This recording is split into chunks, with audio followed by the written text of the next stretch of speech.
욥기서가 이제 마지막을 향해 가고 있습니다. 성경 가운데 가장 인간의 철학 사조를 자세하게 밝히는 책이 욥기서입니다. 하나님과 사단의 대화, 욥의 독백, 욥의 친구들과의 의견 교환, 욥의 하나님을 향한 절규, 또 욥의 친구들의 다양한 신앙의 표출, 모든 것들이 철학을 담고 있어서 욥기서는 사실 만만한 읽어나감으로써 내용을 잘 파악하기가 결코 쉽지 않은 성경입니다. 또 기록 연대도 창세기의 기록 연대와 거의 흡사하지 않겠는가 할 만큼 아주 성경에서도 오래된 성경의 책 중에 한 권으로 알려져 있습니다. 그래서 욥기 안에는 초기 기독교인들의 신앙 자세와 함께 인간들의 마음 안에 들어져 있는 이 철학적 사조, 생각의 편린들이 담겨져 있습니다. 그래서 인류가 지금까지 많은 철학을 가지고 있죠. 결국 플라톤류의 철학, 신이 어떤 존재인가라고 하는 측면에서의 신학 사조와 인간이란 무엇인가라고 하는 아리스토텔레스적 사조로 결국은 인류의 모든 철학은 나눠지게 됩니다. 그러니까 신이 뭘까? 신, 초월자, 절대자는 무엇인가를 상고하는 여러 가지 정신 체계 안에 철학의 절반이 있고, 인간이란 무엇인가? 난 뭐지? 인생이란 무엇인지? 삶, 행복, 진리, 추구, 죽음은 무엇일까? 인간이란 무엇일까? 이게 이제 또 철학 사조의 절반을 차지합니다. 동양 철학이든 서양 철학이든 고매한 철학이든 개똥 철학이든 철학은 결국 신이 무엇인지 사람이 무엇인지를 상고하는 것이죠. 그것이 욥기 안에 시줄 날줄 담겨져 있습니다. 욥기는 한 장 한 장이 정말 어마어마한 철학 사조들로 이어져 있는 것을 알 수가 있습니다. 그 중에서도 우리는 욥이 그 어려움 속에서도 믿음을 잘 지켰다고 하는 큰 테두리의 교리를 수납합니다. 그러니까 욥기서 안에는 욥이 정말로 황당하기 짝이 없는 혹은 억울하기 짝이 없는 그런 고난을 겪으면서도 욥은 신앙을 버리지 않았다. 이렇게 큰 테두리를 우리가 알 수 있습니다. 그에 반해서 엘리바스나 소발 같은 친구들은 하나님 이야기 굉장히 많이 갖다 붙이지만은 그러나 그 안에는 교만, 또 억지로 자기 사조를 남에게 강요하고 있는 지적인 우월감 혹은 신앙적 우월감, 또 임기응변, 또 자기 과시, 또 겸손으로 위장된 사악한 인간의 자기 자랑, 이런 것들이 담겨져 있기에 여기 나오는 수많은 사람들 가운데서 욥이 가장 신앙을 잘 지킨 사람이다. 그러므로 우리도 욥처럼 믿음을 지키자라고 하는 큰 테두리의 결론으로 인지되고 있는 성경책이 욥기서가 아닙니까?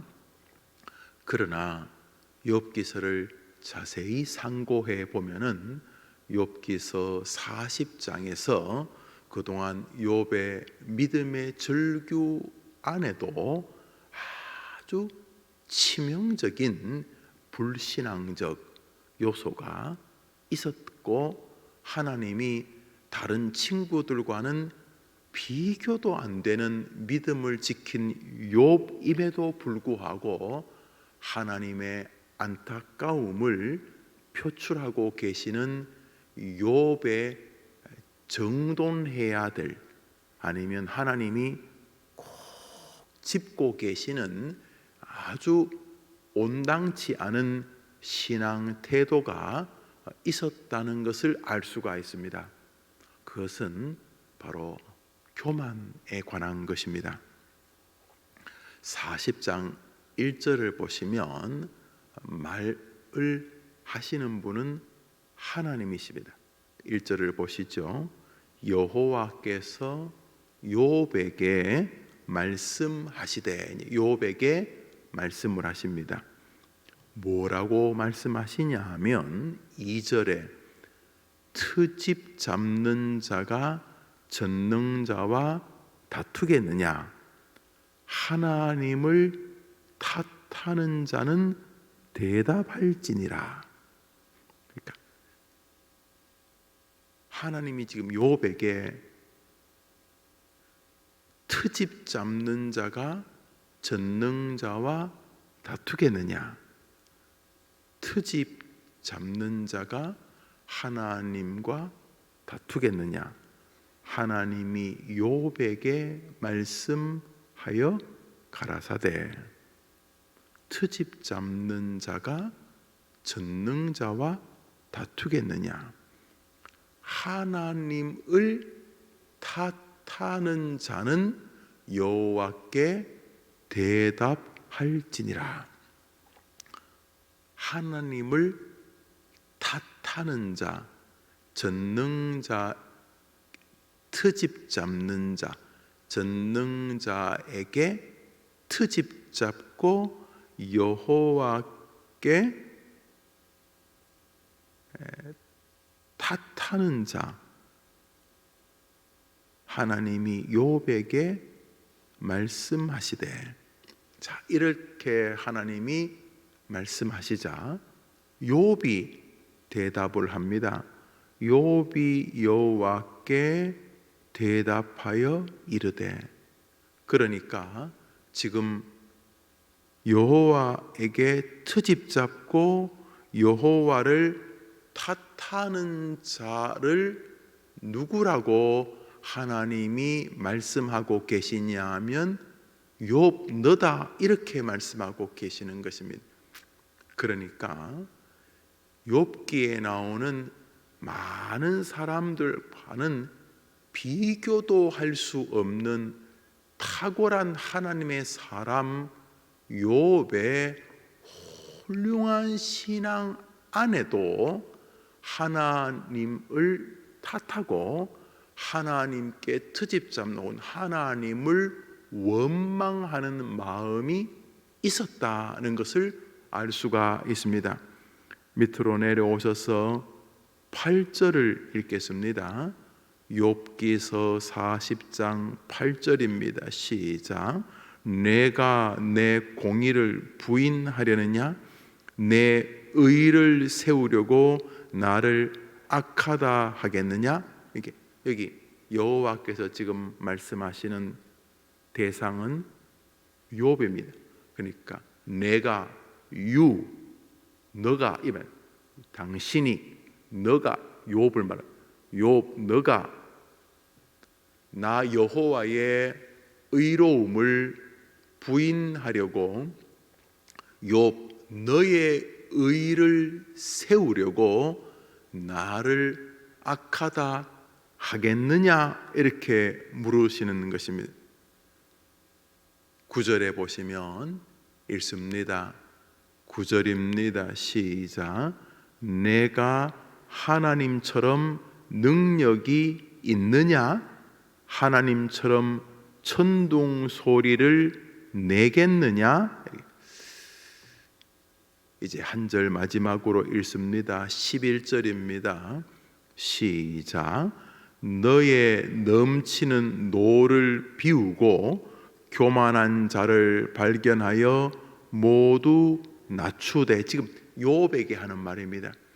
너의 그 넘치는 분이 그냥 조금 참 좀 서운하네 이런 게 아니라 넘치는 분노를 비우고 너 안에 있는 교만한 자를 발견하여 모두 낮추라 이렇게 말씀하는 거예요. 욥기서 40장은 다른 친구 들으라고 하시는 말씀이 아니고 이미 다른 친구에게는 하나님이 너 다 죽여버리겠다. 어디 감히 내 종 욥을 비난하느냐 하고 욥 앞에 와서 욥을 자꾸 이렇게 야유하고 비꼬고 욥에게 그 되도 않는 자기 신학 그 가지고 공격하는 이런 욥의 친구들에게 누가 내 종 욥을 그렇게 대하느냐 하면서 다 죽이겠다. 욥이 중간에 서서 하나님 저 사람 용서해 달라고 안 했으면 다 죽었습니다. 다 죽었어요. 자, 그 친구들이 그렇게 진노를 쏟으시던 주님이 욥에게 말씀하니 이 40장은 욥하고 하나님 두 분이 말씀하시는 것인데 내용은 저 녀석들도 문제가 크지만은 너는 쟤들과는 비교 안 되게 나를 하나님으로 끝까지 고난 가운데도 붙들려고 몸부림친 것은 내가 알지만은 그러나 욥 너하고 나하고 정직하게 만났을 때 너의 마음 안에 나 여호와를 향한 분노와 원망과 나를 대할 때 밑바닥에서 요동치는 그 억울한 분이 가득하지 않았느냐. 그게 뭐냐 하면 지금 우리가 9절, 11절, 12절 계속 반복되는 교만에 관한 것입니다. 너가 고난을 당하는 것은 아픈 것을 내가 인정하지만은 너는 고난 속에서 그냥 아프다, 힘들다, 억울하다 단계를 넘어서 나 여호와를 향하여 교만하지 않았느냐라는 말입니다. 너는 고난을 핑계로 어려움을 이유로 나 여호와에게 교만하지 않았느냐라고 말씀하시는 것입니다. 여러분이 집에 가셔서 40장을 읽으면 욥이 거기 변명을 하지 않습니다. 주님, 제가 입을 다뭅니다. 제가 더 이상 말하지 않겠습니다. 이 말은 주님 맞습니다. 제가 다른 이들에게 하나님을 변호한다고는 해보고 또 내가 나름대로 신앙을 지킨다고 해보기는 했지만은 그렇지만 주님이 정확히 보셨습니다. 그 믿음을 지키겠다고 했던 지난 시간 안에서도 내 안에 하나님을 향한 원망과 분노와 비난이 가득했던 것을 인정합니다. 그것은 저의 교만이었습니다. 이렇게 고백하는 것입니다. 여기 이 아침에 이제 우리가 생각하는 것은 욥이라고 하는 사람의 신앙의 두께 말입니다. 욥은 성경에서 하나님이 전적으로 신뢰했던 동방의 의인이었고 그 고난 속에서도 다른 성도들과는 비교할 수 없는 독실한 믿음을 지키는 인물이었습니다. 아내가 자기를 저주하고 비난하고 자녀들이 목숨을 잃고 자기 가진 모든 재산이 사라질 때에도, 심지어 자기 몸에 고칠 수 없는 병이 다가올 때도 그는 하나님 편에 섰습니다. 잘은 이해 못하겠지만 하나님은 여전히 옳으시다, 이렇게 했습니다. 그 공경 속에서도 끝까지 하나님을 붙드는 것을 보고 부인이 하나님 웃기고 있네 그러면서 하나님을 저주하고 죽어라 그러고 부인이 나가버렸죠. 욥을 떠나버렸죠. 그러니까 욥 자체가 내우외환을 겪고 있었습니다만, 그때도 욥은 너무너무 힘든 것은 사실이지만 주신 자도 여호와시요 가져가시는 분도 여호와시다 그러면서 믿음을 지키고 있었습니다. 그러나 친구들의 출연은 그로 하여금 하나님을 향한 의지가 조금씩 상처나게 만들었고, 그 친구들과 믿음을 사이에 두고 논쟁을 벌이는 동안, 놀랍게도 믿음을 사이에 두고 논쟁을 벌이는 일을 통해서도 마음 안에 분노와 교만이 솟아나는 것을 하나님은 보고 계셨던 것입니다. 다른 사람도 아니고 욥임에도 불구하고, 욥은 신구약 성경에서 의로움의 대표 주자입니다. 노아와 욥 같은 사람은 다른 사람들이 비교할 수 없는 신앙과 인격을 가진 사람의 대표 주자임에도 불구하고 그 하나님이 인정하는 욥 안에도 교만함이 있었다는 것입니다. 욥기를 마무리하며 욥에게 다시 복을 주시려고 하는 하나님은 그 복을 가로막을 수 있는 욥의 교만을 욥이 다시 복의 은혜를 누리기 전에 정돈하도록 기회를 주시는 것입니다. 한번 따라 해볼까요? 무시무시한 교만의 능력. 이야, 사단을 이기고 친구들과의 그 믿음의 투쟁에서도 이겼는데 정작 그렇게 거룩한 싸움을 하는 동안에도 밑둥에서 교만이 올라오고 있었던 것입니다. 그러니까 다른 삶을 살면서 교만한 것은 말할 필요도 없는 것이죠. 아니 딴 거 하면서 교만한 것은 그나마 이해를 하겠는데, 믿음을 지키려고 몸부림치고 하나님을 변호하려고 몸부림을 치는 중에도 인간 안에 어떤 인간, 하나님이 마귀에게 너가 욥을 봤느냐? 욥은 나를 사랑하는 정말로 이스라엘의 몇 안 되는 의인이다. 하나님이 인정할 만한 그 탁월한 사람이 믿음을 사이에 두고 믿음을 지키려고 투쟁하는 전쟁 속에서도 교만의 힘은 여전히 욥조차 비켜가지 않았다, 이런 말입니다. 교만은 패망의 선봉이요 거만함은 넘어짐의 앞잡이니라. 그러니까 이 김 목사가 망하게 되면 교만 때문일 것입니다.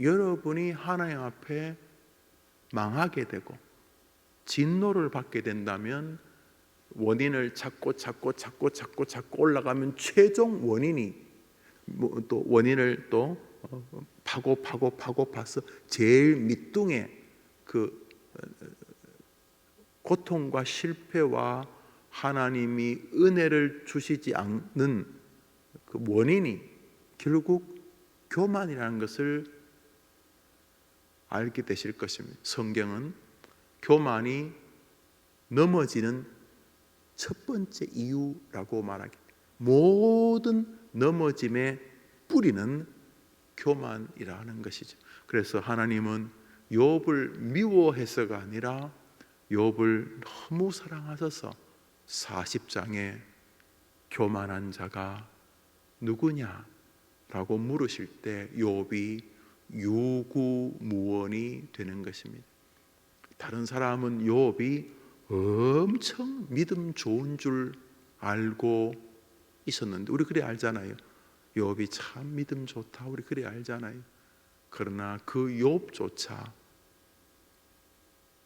그 믿음의 행동과 태도 안에서조차 교만의 힘은 여전히 꿈틀꿈틀 거렸다는 것입니다. 오늘자 날주 고린도후서 10장입니다.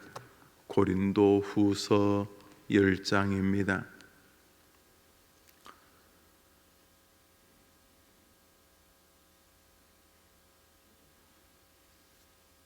고린도후서 10장입니다.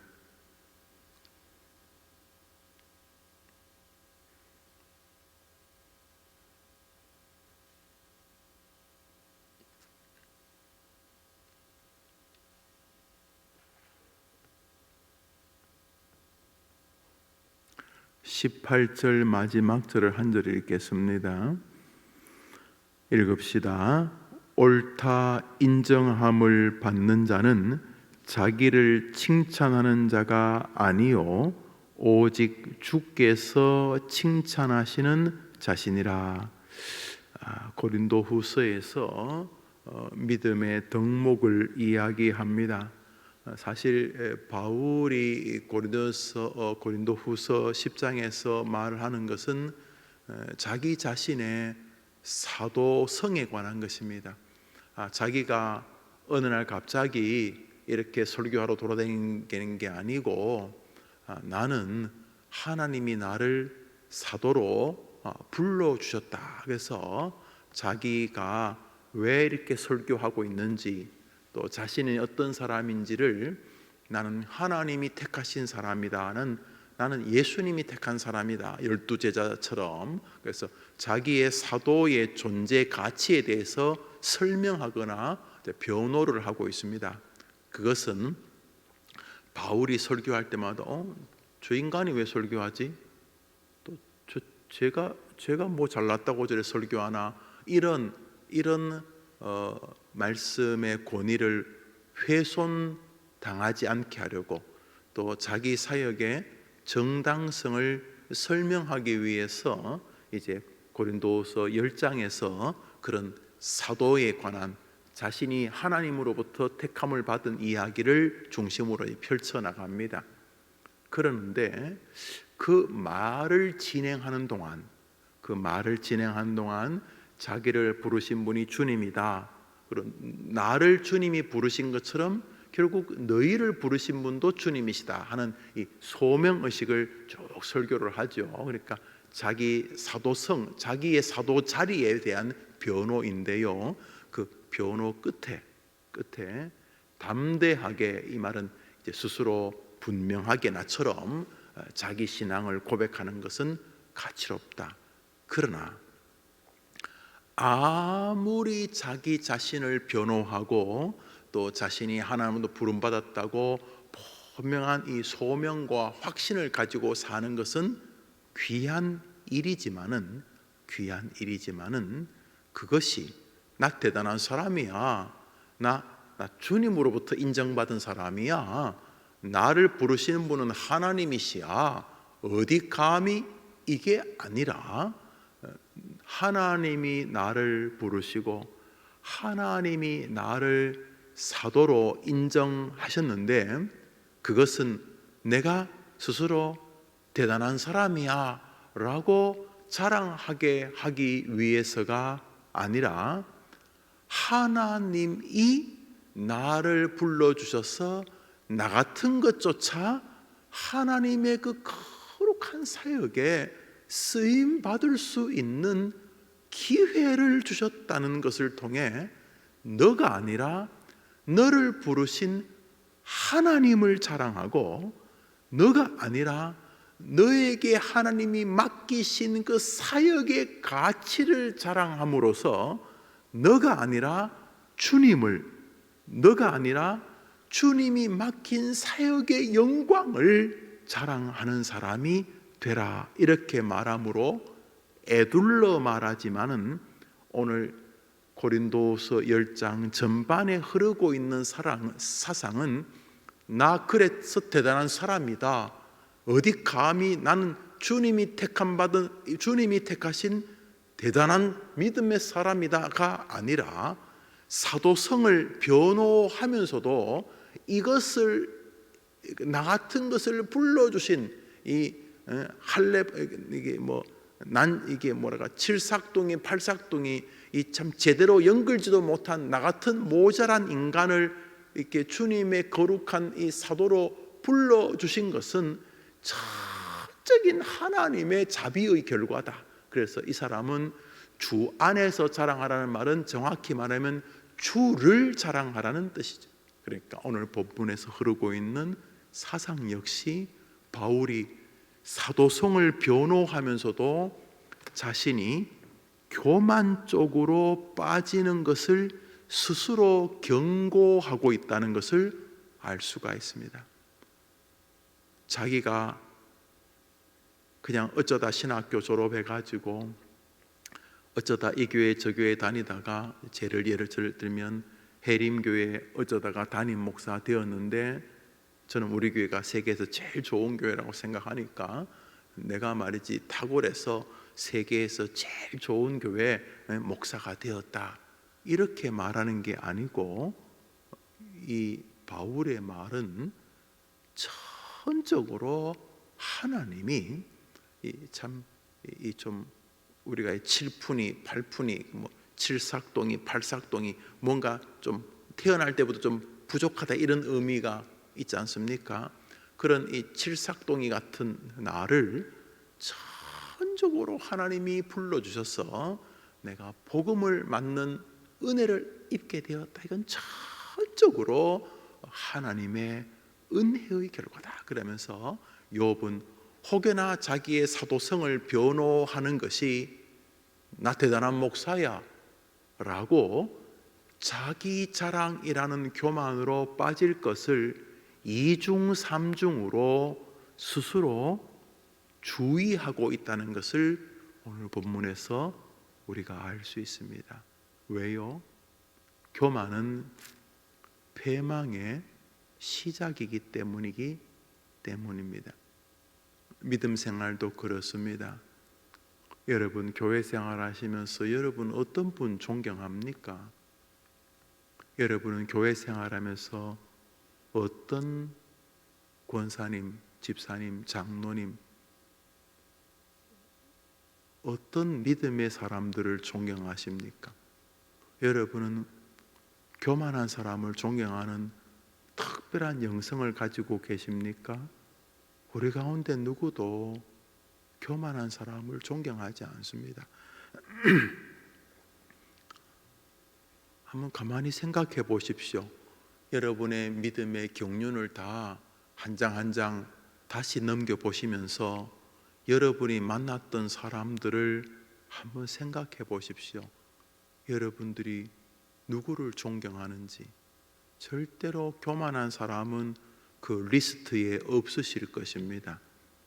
그렇다면 우리의 삶은 정말 성경 그대로입니다. 생각해 보십시오. 그렇게 오랜 믿음의 경륜을 가졌음에도 불구하고 존경받음이란 세계가 망한 것이 않습니까? 교만은 패망의 선봉이요, 엄청나게 망했다기보다는 존경받음이라고 하는 하나의 테두리가 있다면 거기서 성공하는 것은 존경받음일 것이고, 패망하는 것은 존경받지 못하거나 비아냥거린, 아이고 지가 잘나면 얼마나 잘났다고, 앞불사. 그렇게 많이 교회 생활하고 그렇게 많이 헌금하고 그렇게 많이 헌신했는데 그 교만한 모습 때문에 교만은 패망의 선봉이 되어버리는 것은 슬픈 일이지 않습니까? 존경 안 받을 수도 있죠. 그 존경만이 아니라 하나님이 계획하셨던 하나님의 그 풍요로운 세계가 있지 않겠습니까? 교만하다고 지옥 간다, 저는 그렇게 설교할 용기가 없습니다. 그렇게 설교할 수도 있을지 모르겠습니다만 저는 예수님을 안 믿으면 지옥 간다는 신앙을 가지고 있기 때문에 예수님 믿으면 교만한 태도라도 저는 하나님의 긍휼을 입을 거라고는 생각합니다. 그러나 교만하게 되면 하나님이 손에 쥐고 계시면서 줄까 말까 만지작거리고 있는 그 하나님의 창고가 있지 않겠습니까? 뭐 한국은행 지하에는 금이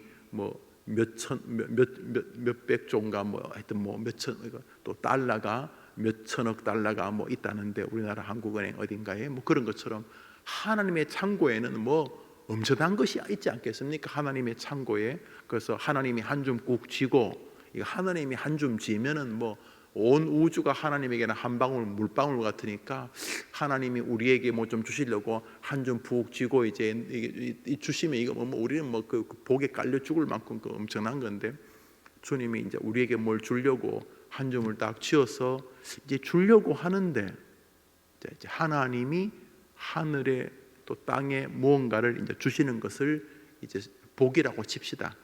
이게 멸망의 반대편 축복이라고 칩시다. 가지고 계십니다.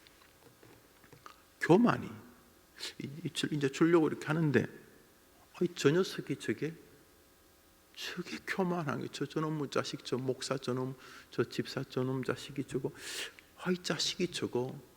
교만이 하나님이 주시려고 하는 그것을 거부하게 만들어서 바로 그 상황에서는 교만이 멸망의 선봉이 되어버린 것입니다.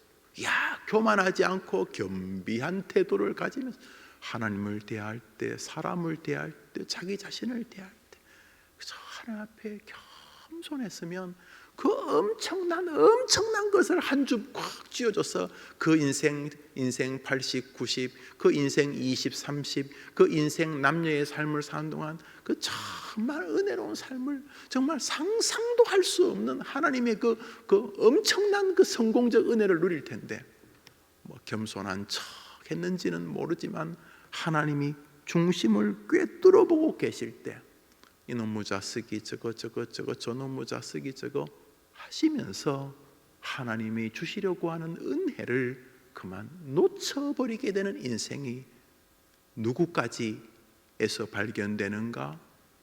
동방의 믿음의 의인이라고 불리우는 욥에게서조차 교만의 씨가 발견되었다, 이 말입니다.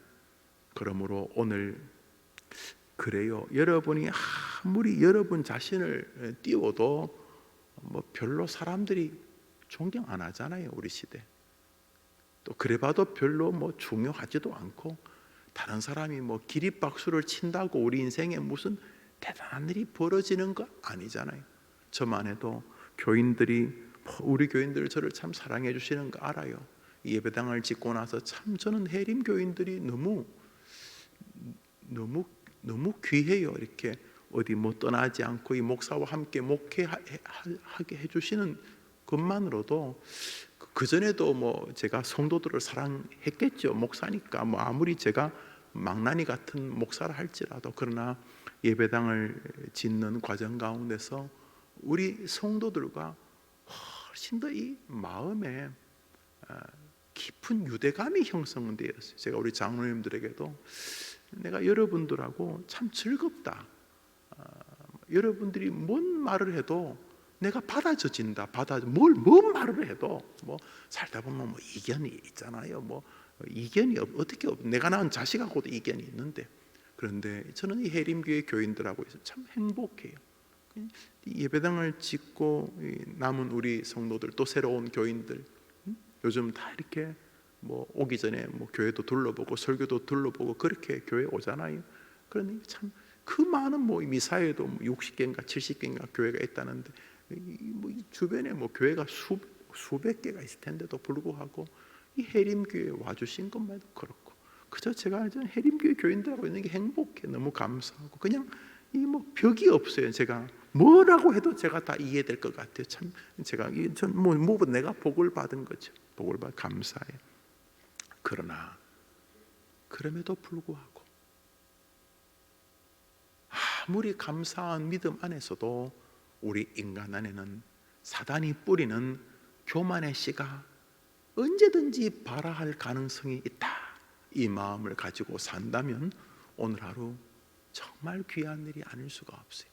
제가 드리고 싶은 말은, 이렇게 내가 사랑하는 교인들이 아이고 우리 목사님 뭐 이렇게 저를 따뜻하게 대해주면 고맙죠. 그러나 죄송하지만 우리 이 수천의 교인들이 아무리 저에게 박수를 치고 우리 목사님 그런들, 그게 결정적으로 무슨 큰 능력이 나타나겠습니까?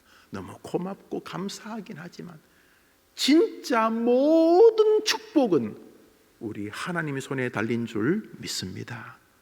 이분이 중요한 거예요.